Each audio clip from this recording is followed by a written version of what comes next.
Chat, welcome to Ratsauce. There's a new and innovative segment where we learn about rats. I'm not kidding. That's the segment. Now, I'm not going to be playing this song the whole time. I just felt it was appropriate to start. But this seems like it's going to be fun. I really want to learn about rats. Rats kind of became a weird mascot of the stream. This is Swishy put this together. So thank you, Swishy. And I don't know what the appropriate rat music would be for this segment. Does anyone have any suggestions? I mean, obviously, rats, where are the rats? But eugenics music.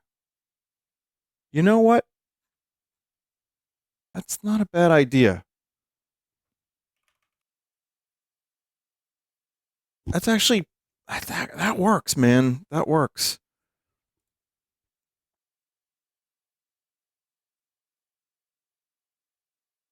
All right. 99.9 lives. WMEW. Boone County. Smooth moves. All right, chat. Here we go. We're going to learn about rats, and it's a slide presentation as well. Thank you for bearing with me while I get this all set up. Rats in my segment. That's more likely than you think. Alright, we're talking about rats. Somehow they live everywhere humans do, going as far as to hitchhike on ships, trucks, trains, and even trash barges, just to follow our filth-producing species around.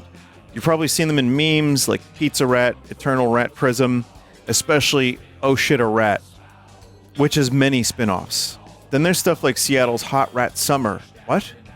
A guerrilla art mosaic that sparked debates about public art, city identity, and why we collectively decided a giant rat was culturally important.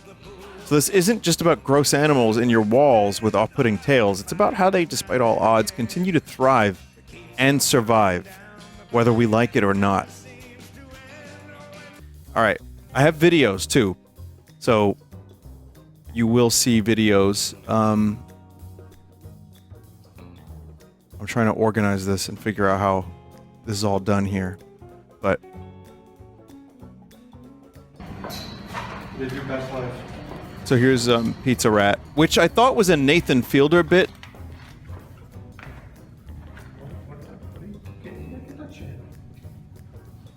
But I think this was real. And this is classic. Obviously, I kind of wrote a song about New York City rats.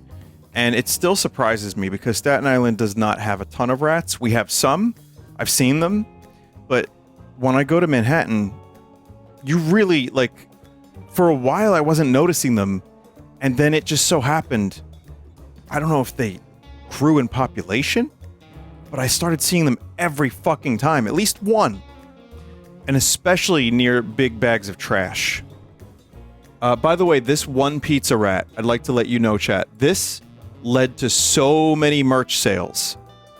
This one 15-second video, whether we're talking random little merch shops in New York City or New York Comic-Con, because they had a Pizza Rat thing and they still do.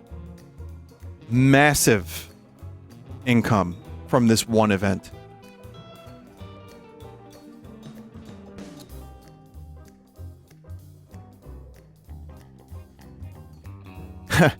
Yeah, that's nice. That's good.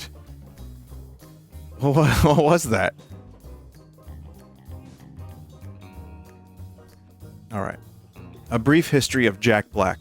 Jack Black, not the Lava Chicken Man, was the first person to popularize rat breeding.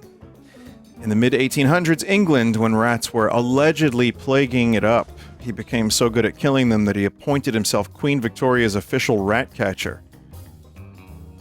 Famously boasted about being bitten by rats all over his body, probably including the peanuts. So you can tell this is very educational, very academic.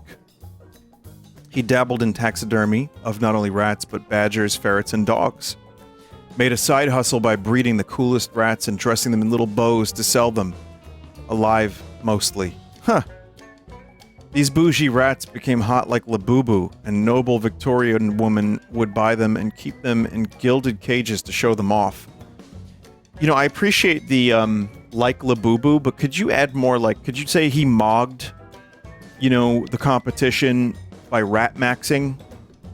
That would make it easier to understand. I'd appreciate that. Modern day pet fancy rats include lab rats, and they are descendants. Wow. You want me to fight the rats? I want you to fight the rats.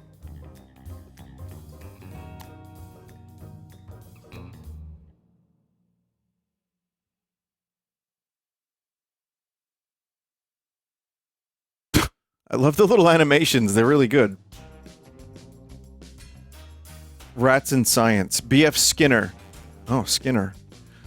Put rats in what was basically a rat casino. When they would press a lever, food would appear. Suddenly the rats would become a full-time lever enthusiast. However, if you shocked the rats, unsurprisingly, they would say, fuck this, and avoid the lever. Skinner showed that behavior is shaped by reinforcement. Reward something and it happens more. Punish it and it stops. Different reward schedules even change how obsessed the rats get, which explains why slot machines feel spiritually evil. Huh. Bruce K. Alexander built Rat Park, which was basically a rat resort with toys, space, and other rats to hang out with. The rats could choose between plain water or morphine-laced water. Rats in lonely, boring cages went full drug goblin, but rats in Rat Park mostly ignored the morphine and chose normal water. The study suggested addiction isn't just about the chemical hook. It's about environment, stress, and social connection. In other words, rats don't crave drugs as much as they crave a life that doesn't suck. Ah, man. Yeah. That's, you know, you can learn a lot from rats. Rats, they understand. John B. Calhoun created Universe 25, a rat utopia with unlimited food, water, and no predators. Everything was perfect, so naturally it all collapsed. The population exploded, social roles broke down, reproduction stopped, and rats became depressed. Calhoun called this a behavioral sink. Overcrowding destroys social structure, even when resources are infinite. It's often used as a metaphor for human societies. You can solve material problems and still end up in despair. That's crazy.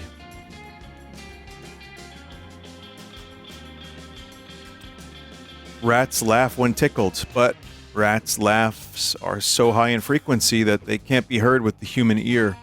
Scientists are working on Project Deep Squeak to decode rat noises to better understand their motivations during scientific studies. Chat. It just so happens I have a video here of Deep Squeak. For 100+ years, rodents have been a priceless proxy for humans in medical experiments. By one tally, mouse and rat studies have earned around 75 Nobel Prizes in health and physiology. Scientists routinely map rodent genes, alter their brains, and measure every inch of their behavior for the sake of experiments. Yep. But what we can't do, at least not easily, is just listen to what they're saying. Mice and rats are smart, they're social, they're chatty. What if we talked but a to lot of that rats? chatter is above Someone the decided. frequency our ears can hear. If we could listen in, we could learn a ton. But for lots of researchers, ultrasonic rodent calls have always been just out of reach. Really, people have known about it for 20 Really years or horrible so, noise, but that is. The amount of publications that come out is really low, and that's just because of the time investment involved and the cost of all the equipment. Kevin Coffey is a senior fellow at the University of Washington School of Medicine, and he just co-authored an interesting paper. Basically, he and his collaborator, Russell Marks, built software that can quickly and accurately process Those are good rodent rats. calls. If you have a special microphone to capture high-frequency Coffee. audio, Chat likes that name. it can sift through an audio clip, find rodent chatter, and categorize it.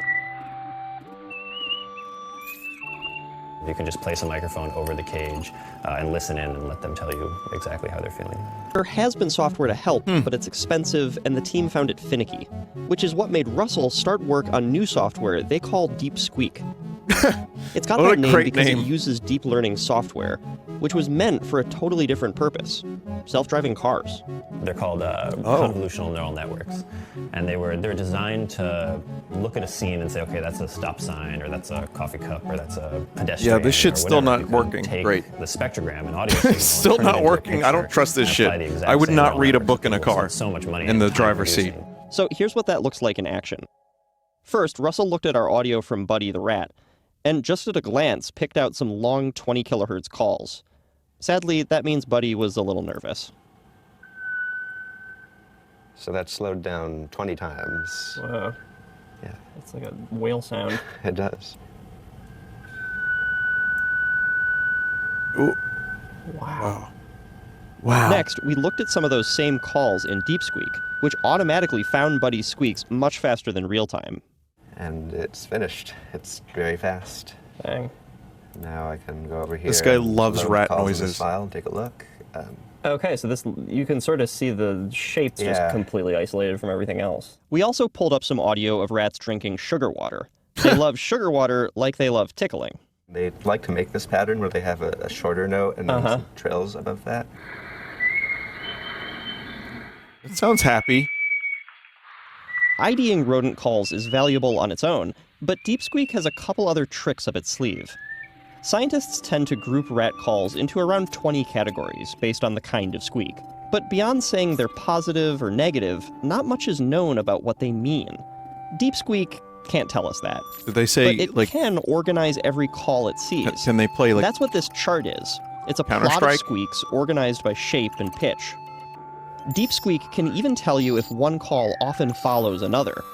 Russell calls that syntax, which tiptoes toward an even bigger idea. That these aren't just calls, but maybe something resembling a language. The most No. direct scientific answer is that the order of their calls is not random.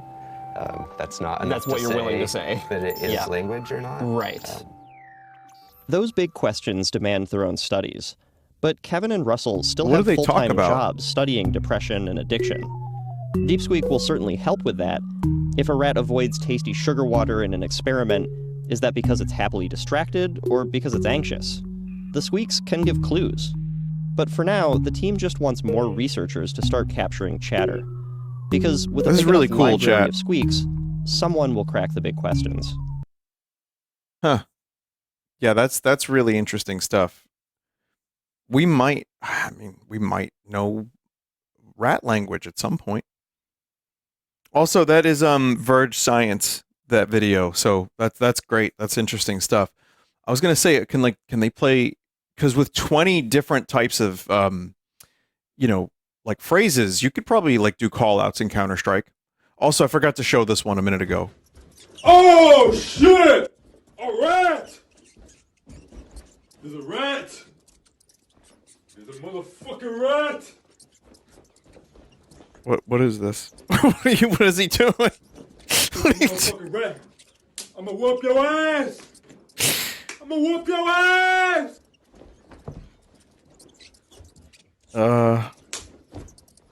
Okay. I'ma whoop your ass! This big ass rat!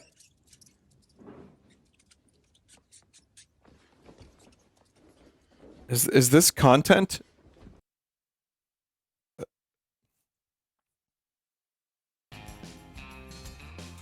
All right. I like how the rat was CG the entire time. That was my favorite part. Rats in space. After many animals were sacrificed in the name of space travel, the first one to return alive was Hector the French rat. Ho ho! He trained with 6 other rats, and during weeks living in a spinning centrifuge.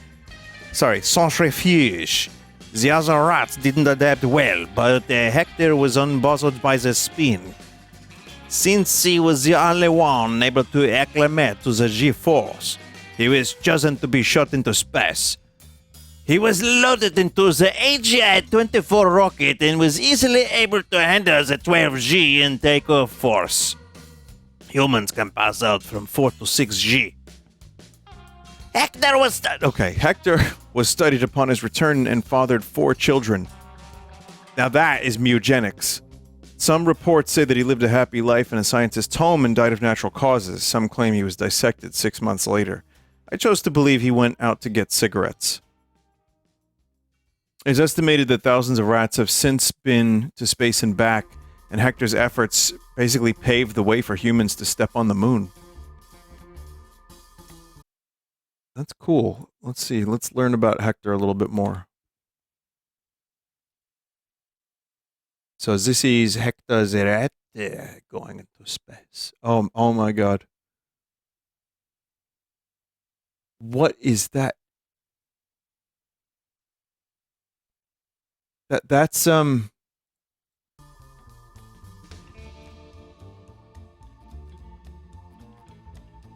I think there's a better song for this.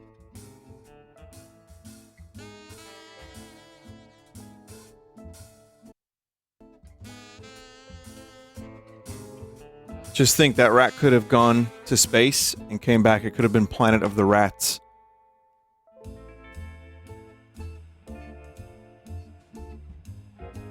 That's a hack movie waiting to happen.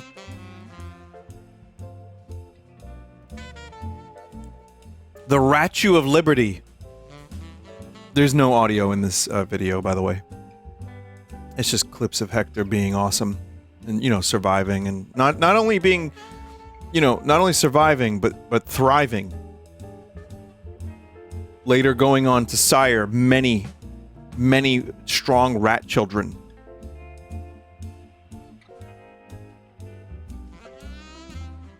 Mental.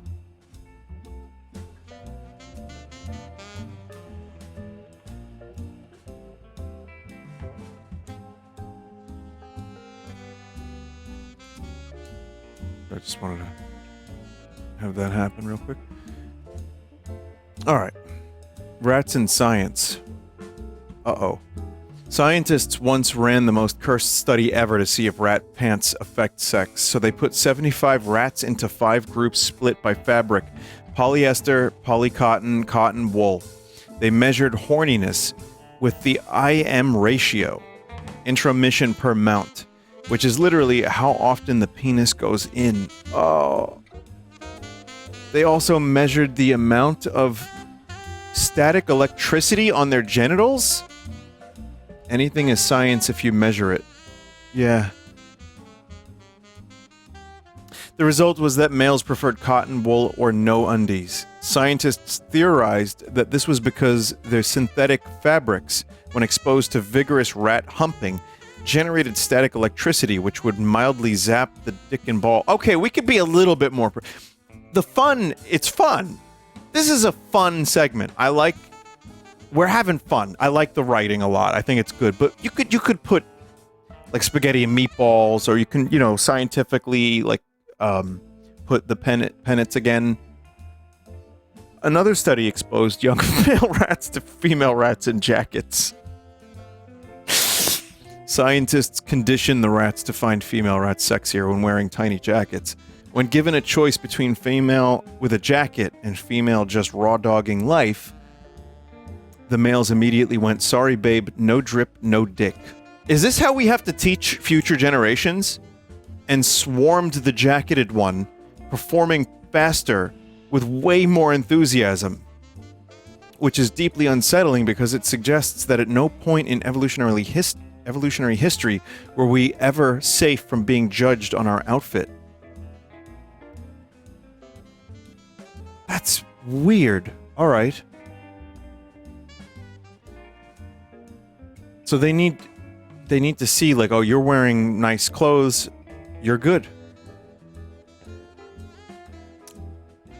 Yeah, this is very interesting stuff. I mean, I'm learning. Even the way that this is being written is inspiring me to learn. It's not so, There's no video for this one. It's not just purely academic, you know what I mean? We get to learn about the dick and balls, which is good.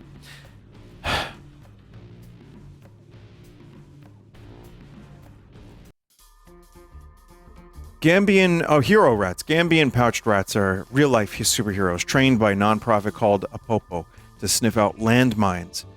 The idea came from Bart Wheatgens.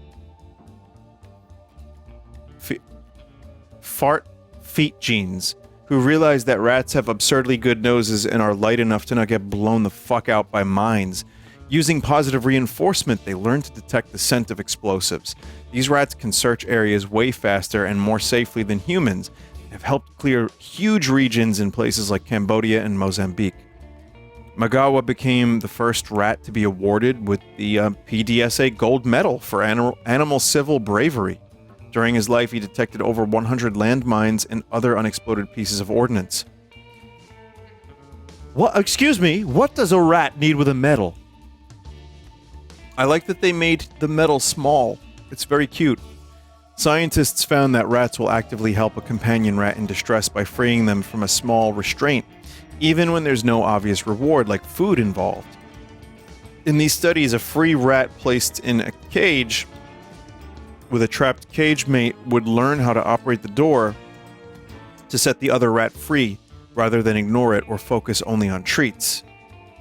Okay. However, if a rat was tasked with freeing a rat whose help they hadn't seen before, they would be less likely to help. Freeing your own kind? Hog. Freeing outsiders? Sus. It really is, it's written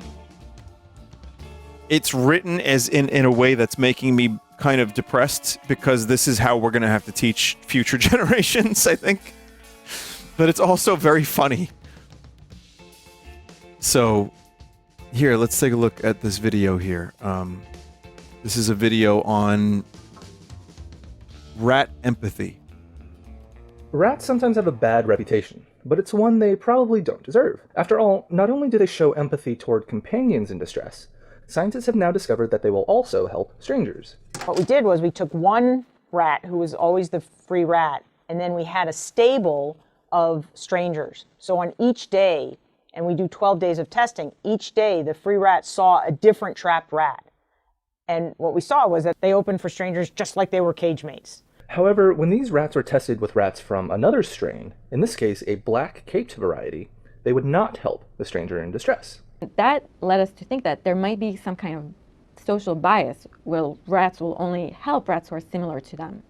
And to test this question, we paired two rats of different types and housed them together. Yeah. And we found that once they were housed together, those rats were willing to do anything for each other. So they were willing to help each other, even though they weren't similar to each other. To figure out whether helping behavior required familiarity with an individual or with a strain, the researchers housed albino rats with black-caped ones for 2 weeks. The albino rat was then rehoused with another albino rat before testing. They still remember living with this one individual black-caped rat, and consequently, they ended up opening for the black-caped strangers. What that says is that the albino rat needs to know one individual of that type in order to extend a very pro-social feeling towards others that look like or smell like or feel like that individual. Shit. What did we learn here, class? I don't know. I think it's maybe if you are a rat, learn about other rats, and then you'll want to help those rats. And that rats start racist. So that's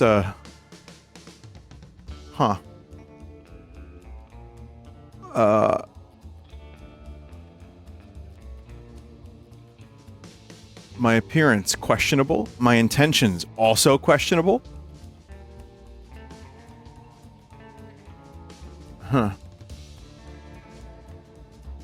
Now, we have rats using technology.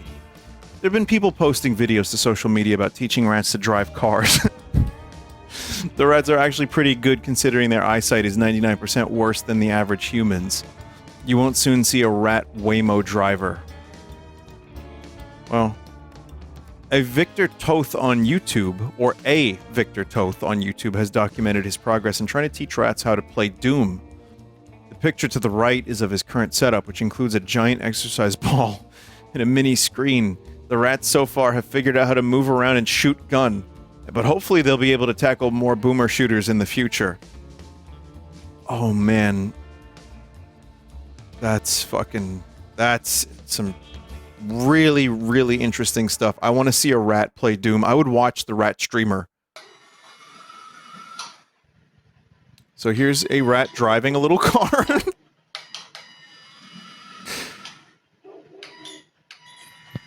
Oh man, that's so fucking... That's hilarious.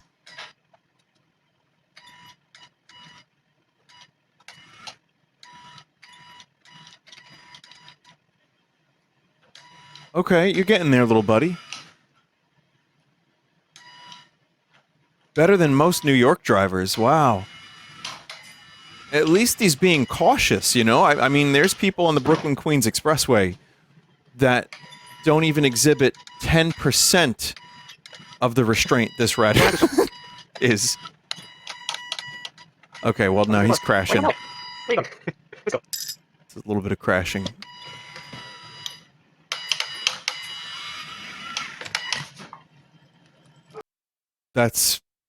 He's just addicted to the cheese, wanted that cheese. That was fucking awesome. Here's a rat playing Doom.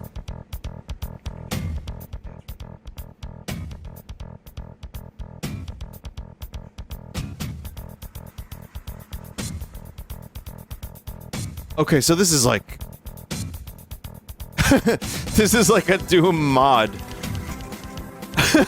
Like, it's just one straight corridor.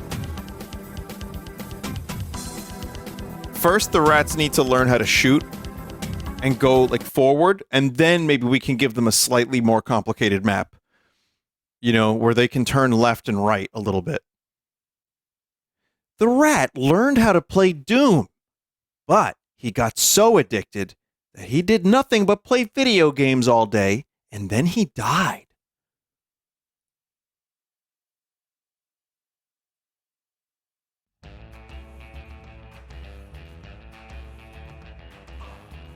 Love the little graphics. Rats in media. The 1971 movie Willard, about a man who trains his rat to attack, is a cult classic horror movie which inspired the later movie Ben, about a boy and his rat. 14-year-old Michael Jackson performed the title song Ben, which was his first solo #1 hit.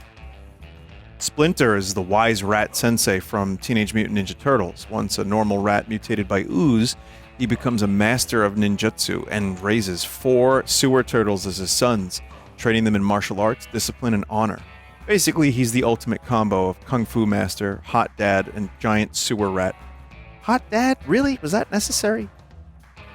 It's a rat, man. I grew up with the Turtles, so that was the rat master that I was aware of, the sensei.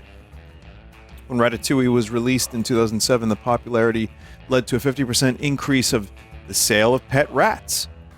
Contrary to popular belief, the titular character is not named Ratatouille. I will fight you. I forget which chef. Was it Bourdain who said that Ratatouille was the most accurate Bourdain said that Ratatouille was like the most accurate chef movie. It was the most. Or like it was, maybe not the most accurate, but it was really, really well done and kind of like depicted what being a chef was like better than most.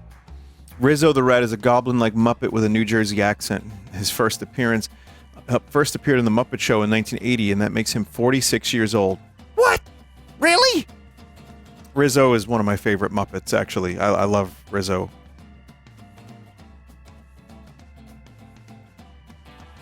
The Secret of NIMH was a 1982 Don Bluth movie based on the book Mrs. Frisbee and the Rats of NIMH, or NIM. It's about rats and mice injected with superintelligence serum. It has an old Gandalf-esque rat called Nicodemus, which is a pretty bitching name. Nicodemus. I've heard that name before for some reason. During the filming of The Abyss, James Cameron performed CPR on a drowned rat so that the film could keep the No Animals Were Harmed certification. He kept the rat as a pet. Cameron later said, "Beanie and I bonded over the whole thing. I saved his life. We were brothers. He used to sit on my desk while I wrote Terminator 2. That's really cute, actually. But, yeah, I was worried about that rat when I watched the movie, because there's the liquid oxygen scene. And it's, yeah.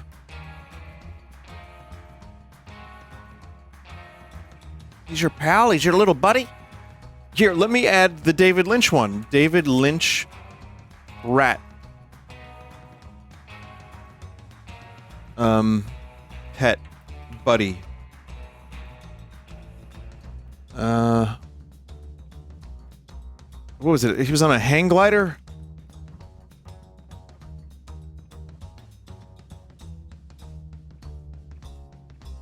So it's from an interview, and Lynch considers, no, I don't have pets. Well, I had a dog named Sparky once, a Jack Russell Terrier that I say was the love of my life. I like dogs, but then when you go out, you worry about them.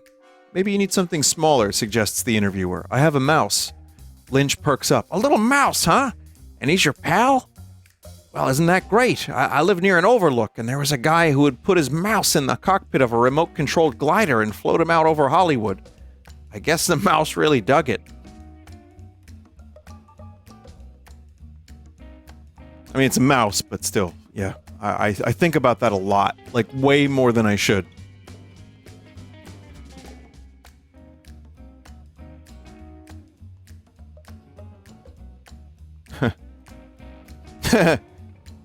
Rats. Rats. Where are the rats? Fun rat facts. Rats have red tears and mucus called peripherin. So if they're sick, it looks like their eyes and nose are bleeding.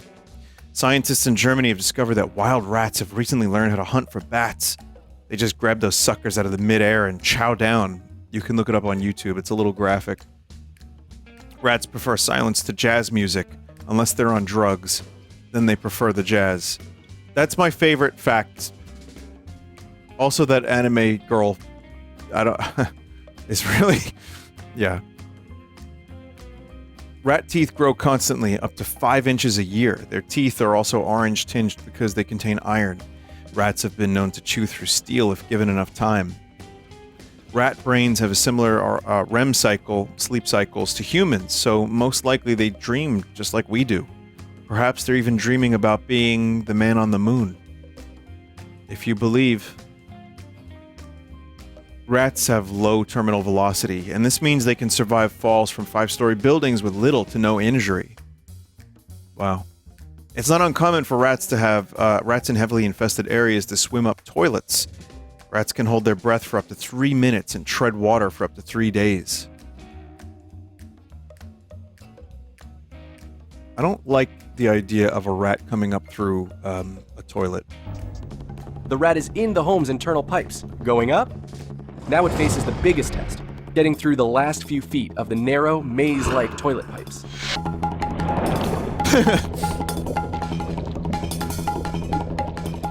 How does it collapse its body like that?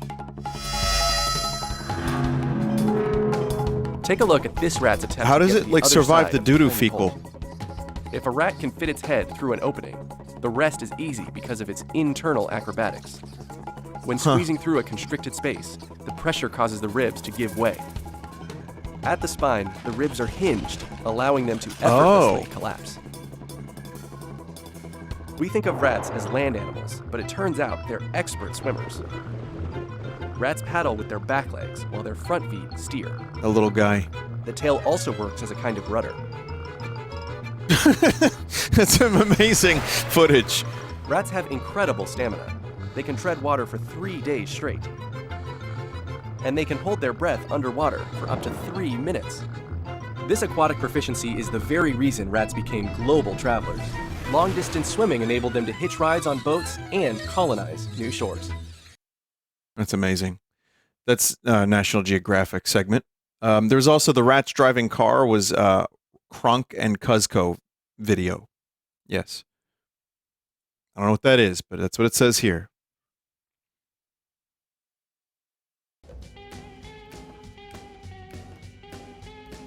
I'm probably saying that wrong, but whatever. Conclusion and credits. Rats survive everything we throw at them. Plagues, poisons, overpopulation, falling 5 stories, and occasionally our sheer disgust. They've taught us about social skills, addiction, underwear choices, and resilience. So next time you see a rat, don't just scream or say ew. Admire a creature that's tougher, smarter, and sneakier than most of us will ever be. But if it's on a city street and looks a little grungy, maybe don't touch it.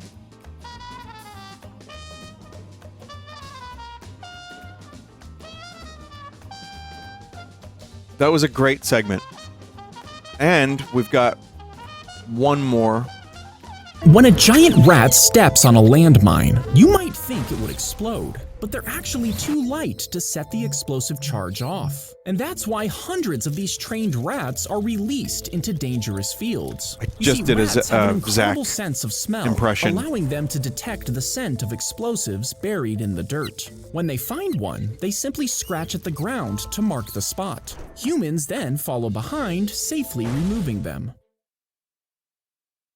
You know what? These are really good brain rot for 30-second videos sometimes, but I like the watermarks that they're just in the fucking shot. They're part of the landscape. But yeah, anyway, yeah. At the ground to mark the spot. Humans then follow behind, safely removing them.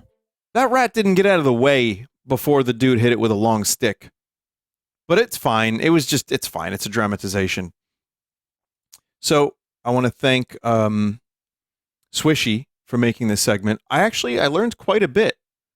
Genuinely, I did learn quite a bit about rats, and I thought it was interesting. And you know what? I thought the format was really good. Usually for educational segments, hour is like my limit. Hour 10.